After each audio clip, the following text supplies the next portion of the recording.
पत्रकार ने केवल बीजेपी की पोल खोल दी, भ्रष्टाचार की जानकारी दे दी, उसके पूरे के पूरे कपड़े उतार दिए।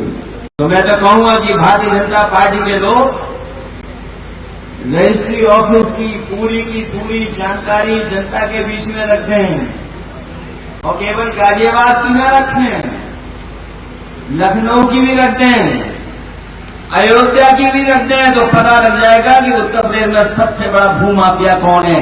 अगर कोई आज सबसे बड़ा भूमाफिया है तो भारतीय जनता पार्टी के लोग हैं। डायल का 100 की जगह 112 कर दिया और जब से नंबर बढ़ा है आप सब जानते होंगे, रेट भी बढ़ गया हर चीज का। जो सुविधा थी वो वसूली का काम कर रही है आज। और अभी पुलिस की भर्ती पूरी नहीं हो पाई, पेपर कितने आउट हुए थे, अभी वो मुद्दा गया नहीं है, खत्म नहीं हुआ है। पहले पेपर आउट होता था, अब क्वेश्चन खराब हो रहे हैं। पहले पेपर आउट करके नौजवानों का भविष्य अंधकार में डाल रहे थे। ये मल्टी स्टोरिंग वाले लोग हैं, उनके भी घर परिवार में महंगाई है और ये महंगाई इसलिए है क्योंकि कुछ लोगों को ये मुनाफा ज्यादा कमाने दे रहे हैं। ओल्ड पेंशन बहाल हो, उसके समर्थक लोग भी।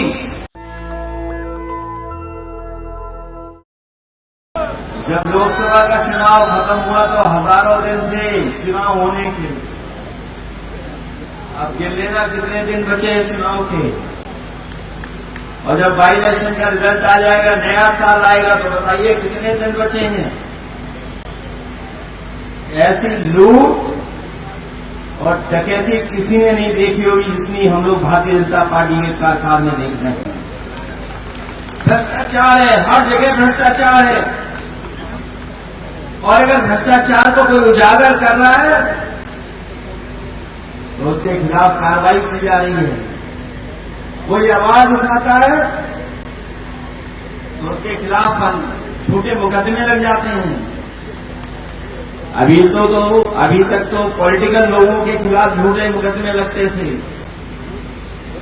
इधर सुनने में आ रहा है कि पत्रकार लोगों के खिलाफ भी कार्रवाई हो रही है।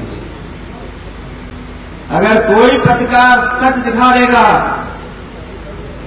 उसी दिन उस पर झूठे मुकदमे लग जाएंगे। यहां तो सुना है कम हुआ है, लेकिन उत्तर प्रदेश में एक जिले में एक पत्रकार ने केवल बीजेपी की पोल खोल दी, भ्रष्टाचार की जानकारी दे दी, उसके पूरे के पूरे कपड़े उतार दिए। मैं तो बड़ी जिम्मेदारी के साथ कह रहा हूं, क्या गलत बताया उस पत्रकार साथी ने। अगर बीजेपी के नेताओं को ये लगता है कि उनका अपमान हो रहा है, झूठी खबर चलाई जा रही है, तो रजिस्ट्री ऑफिस से रजिस्ट्रियां क्यों नहीं सार्वजनिक की जा रही हैं।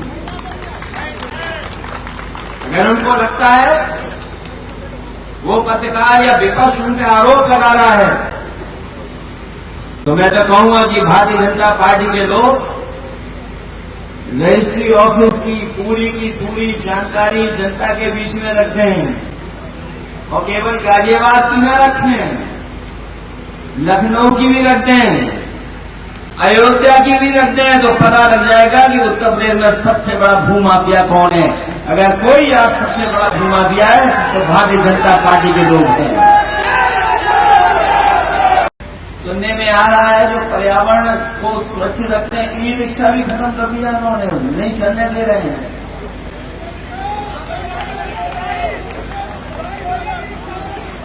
मुझे याद है वो दिन जिस समय एक ई रिक्शा वाले को मार मार करके इन्होंने जान ले ली थी, याद होगा आपको, इसी गाजियाबाद में ई रिक्शा वाले को मार दिया था इन्होंने जान से। अब सुनने में आ रहा है कि ई रिक्शा बंद कर दिया। दुनिया इलेक्ट्रॉनिक गाड़ियां कैसे बढ़े, क्योंकि इलेक्ट्रॉनिक गाड़ियों से कहीं न कहीं पर्यावरण को संरक्षण करने का मौका मिलता है और हमारा गरीब रोजी रोटी उसी से कमा रहा, पूरा परिवार चल रहा है। इसलिए हम आपसे कहना चाहते हैं, भारतीय जनता पार्टी के लोग हमारे गरीबों के दुश्मन है, ई रिक्शा चलाने वालों के दुश्मन है। समाजवादियों को मौका मिलेगा तो ई रिक्शा को चलाने का मौका दिया जाएगा, उनके रूट भी बनाए जाएंगे, क्योंकि वो गरीब चलाता है। और हमारे समाजवादी साथियों को याद होगा, आदरणीय आजम खान साहब और हम लोगों ने मिलकर के न केवल हज हाउस बनवाया था, बल्कि अपने गरीबों को फ्री ई रिक्शा भी बांटने का काम किया था। तो जहां हम लोग लैपटॉप देते थे, वहीं ई रिक्शा भी दे रहे थे, फ्री दे रहे थे, पैसा नहीं लगता था, क्योंकि गरीब का परिवार चल जाता था, इसलिए हम लोग वो व्यवस्था बनाए थे। इन लोगों ने ई रिक्शा नहीं दिया फ्री, न लैपटॉप दिया, और जो वो दे भी रहे नकल कर करके छोटा सा स्मार्टफोन, वो भी ऐसा दे रहे घटिया कि उसकी उंगली चलाते रहो स्क्रीन पर, वो चलता ही नहीं है। देश की पहली सड़क बनी थी जो एक पियर पे 6 लेन थी। आप जानकारी कर लें, बड़े बड़े शहरों में देश में नहीं बनी थी, चाहे वो चेन्नई हो, कलकत्ता हो, बंबई हो, दिल्ली हो, कहीं ऐसी सड़क नहीं बनी थी जहां एक खंबे पर 6 लेन सड़क बनी हो। अगर किसी ने बना के दिखाई तो वो समाजवादियों ने बनाई थी, और रिकॉर्ड टाइम में बनाई थी। रिकॉर्ड टाइम में बनाने का काम किया था। न केवल वो रिकॉर्ड टाइम में बनाया, बल्कि कानून व्यवस्था बेहतर हो, सुविधा मिले पुलिस को, उसको चलने में आराम मिले, उसके लिए डायल 100 बनाया गया। डायल 100 दिया था हम लोगों ने, और इस सरकार ने डायल 100 का क्या नंबर कर दिया? डायल का 100 की जगह 112 कर दिया। और जब से नंबर बढ़ा है, आप सब जानते होंगे, रेट भी बढ़ गया हर चीज का। जो सुविधा थी वो वसूली का काम कर रही है आज।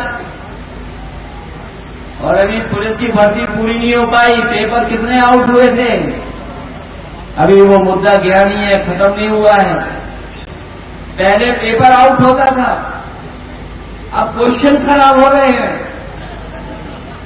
पहले पेपर आउट करके नौजवानों का भविष्य अंधकार में डाल रहे थे, अब वही क्वेश्चन पेपर में क्वेश्चन खराब डाल रहे हैं। न केवल क्वेश्चन खराब डाले, बल्कि 30% नौजवान परीक्षा नहीं दे पाया। बताओ, उनके भविष्य के साथ खिलवाड़ किसने की है? भारतीय जनता पार्टी ने की है। इसलिए आज बेरोजगार नौजवान भी आपके साथ हैं। ये जो गाजियाबाद में ऊंची ऊंची बिल्डिंग दिखाई दे रही है, मल्टी स्टोरी बिल्डिंग, ये भी महंगाई से त्रस्त हैं। महंगाई केवल हमारे आपके बीच में नहीं है, ये मल्टी स्टोरी वाले लोग हैं, उनके भी घर परिवार में महंगाई है। और ये महंगाई इसलिए है क्योंकि कुछ लोगों को ये मुनाफा ज्यादा कमाने दे रहे हैं। जब मुनाफा कमाया जाएगा तभी महंगाई होगी। ये अपने लोगों को मुनाफा कमाने दे रहे हैं, उसका परिणाम ये है कि हमें और आपको महंगाई का सामना करना पड़ रहा है। आज बेरोजगार भी आपके साथ है, अग्निवीर भी आपके साथ हैं, ओल्ड पेंशन बहाल हो, उसके समर्थक लोग भी हमारा आपका समर्थन कर रहे हैं। जो व्यापारी कभी लंच पैकेट, चंदा और मंच बनवाते थे बीजेपी का, वो भी जीएसटी से दुखी होकर के और वसूली से दुखी होकर के अब आपकी ओर देख रहे हैं, समाजवादी पार्टी और इंडिया गठबंधन की ओर देख रहे हैं। नेशनल दस्तक की आपसे गुजारिश है कि अगर इसको बचाना चाहते हैं तो नेशनल दस्तक को सब्सक्राइब करने के लिए रेड कलर के सब्सक्राइब बटन को दबाएं, फिर बेल आइकन की घंटी दबाएं। नेशनल दस्तक को बचाने के लिए बहुत जरूरी है कि हर खबर को शेयर करें, लाइक करें, कमेंट जरूर करें।